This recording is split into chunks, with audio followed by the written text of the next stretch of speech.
However, in looking at this image, there's a few things that we don't quite like. You can see the perspective is a bit off in the roof if you look from the left to the right. So I'm going to show you now how to get back in there, play with that perspective a little bit until you get it right where you need it to be.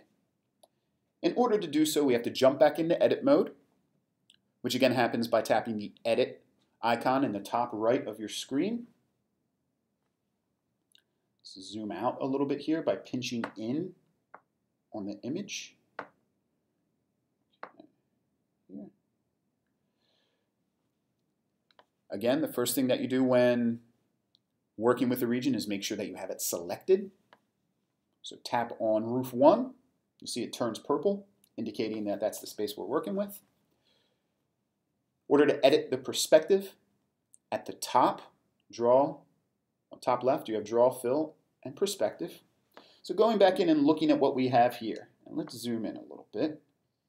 You can see my shape itself isn't quite lined up right. So what we're going to do is we're going to press and hold the bottom right corner here. We're going to move it in. It's really all about fine-tuning at this point until you get that perspective that you want just right. So bring that corner up and in a little bit. Should definitely help the perspective be more in line with what we want. I'm going to try moving the bottom left corner here a little bit. Again, the idea being that you want this square, its dimensions, to match what you have in the scale window, the width and height. So you want your yellow square, in this instance, to be representative of 15 feet wide by 10 feet high on that roof, anywhere on that roof. Hit done when you're done. Applies the changes. Hit visualize in the top right. Take us back over here to our visualize screen. We'll select product.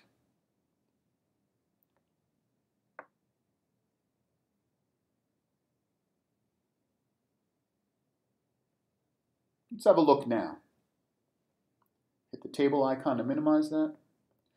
Now you can see the perspective now is a bit improved. Does look better than it had previously. And all because of that little fine-tuning that we did to that perspective shape. It can make all the difference. So if something's not right, your angle isn't right, your scale isn't right, you work within that perspective tool. Again, edit, top right, select your roof region, select the perspective tool. That's how you access that.